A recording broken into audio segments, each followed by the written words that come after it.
Hi there, Smart Drivers. Rick with Smart Drive Test talking to you today about 5 tips to keep you safe after you get your driver's license. Because remember, you can be right or you can be dead right. Stick around. We'll be right back with that information.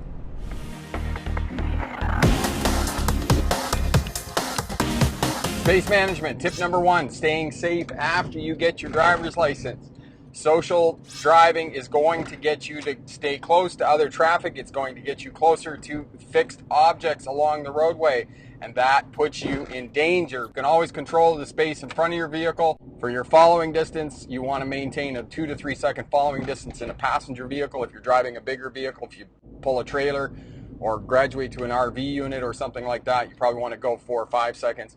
2 to 3 seconds. Pick the fixed object, the green sign, 1001, 1002, 1003. Good following distance. You can keep that habit. After a while, it'll just become innate. You'll know exactly how far behind the other vehicle you have to be to follow a 2 to 3 second following distance. And the other reason we measure in time is because it's relative to speed. Therefore, the faster you go, the more distance you have behind the vehicle in front of you when you're measuring your speed in time. And get your vehicle up to speed as quickly as possible. And the speed limit here along this multi-lane road inside the city is 50 kilometers an hour, but we're doing closer to 60 kilometers an hour, which is, usually it's 30 miles an hour, but it's going to be 40 miles an hour. Most people are going to do the traffic flow. So keep up with the traffic flow. That way you're going to be much more predictable on the roadway and greatly reduce your chances of being involved in a crash. So stay with the traffic flow. If you're insisting on driving the speed limit because you're not comfortable, then drive in the right-hand lane. Slower traffic, stay right. That way you're not going to impede traffic flow.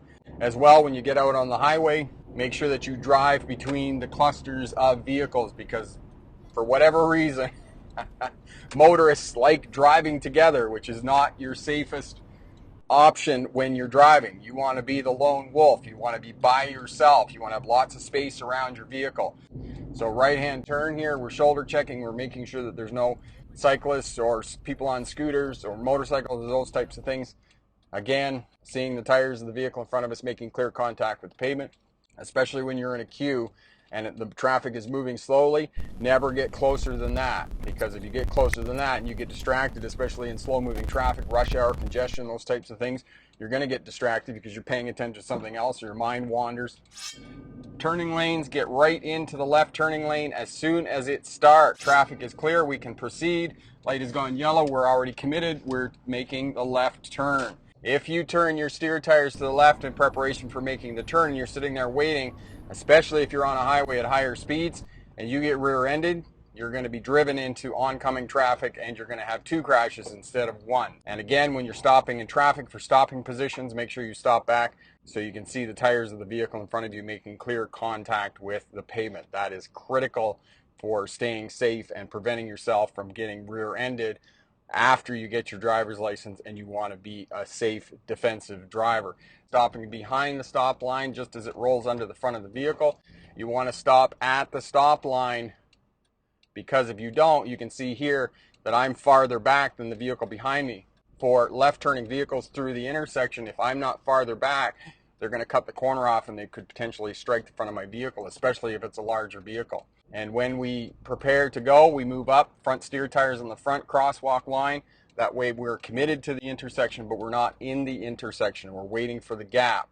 And what we're going to do is when the gap presents itself from the other side, then we'll move forward and we'll meet that gap and we'll have a bit of speed going. Now the other thing is here, I'm probably going to have to go on the yellow because there's a big line of traffic coming. And as soon as the light turns yellow, I proceed to clear the intersection.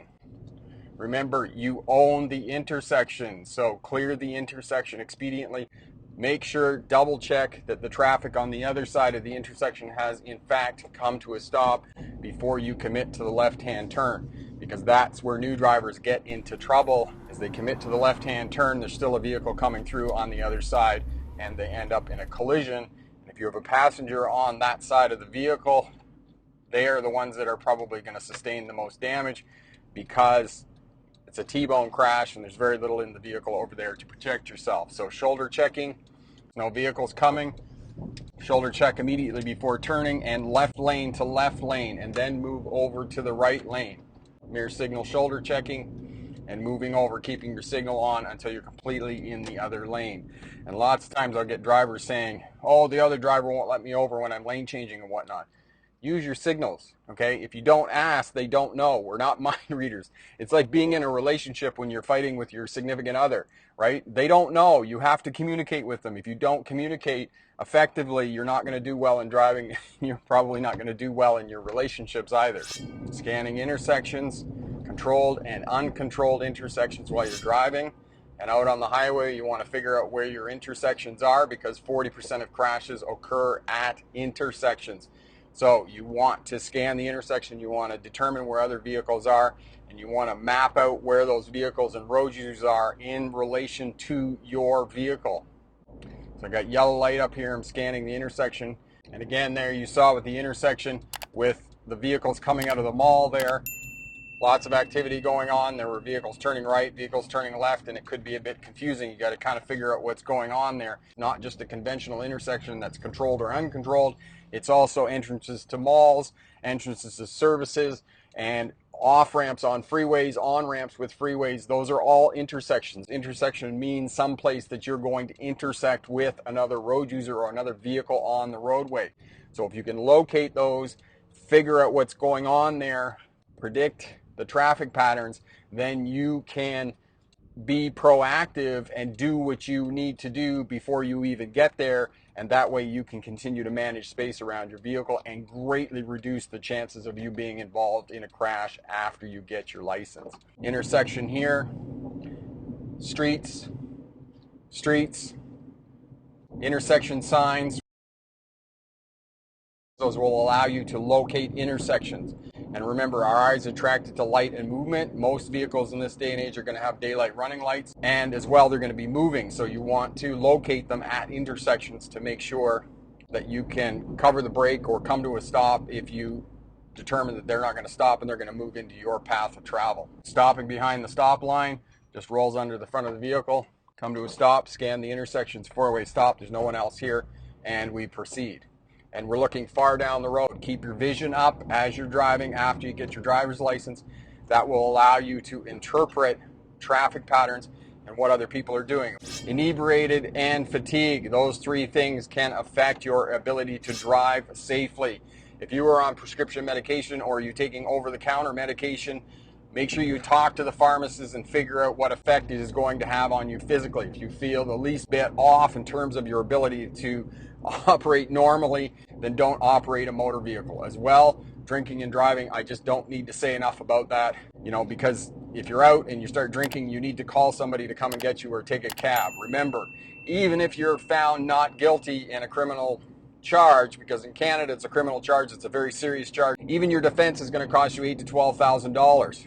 So think of that. $8,000 to $12,000 makes it pretty cheap to take a cab home. Not to mention the risk to other people in society. You could have a crash, injure, maim, or kill somebody else or yourself.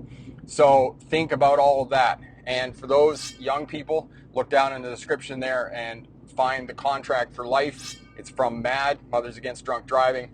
Sign that with somebody you trust that will come and get you. You have a reciprocal agreement that if you've been out drinking and you need a ride home, no matter where you are, no matter what time it is, they'll come and get you. So I really advocate that.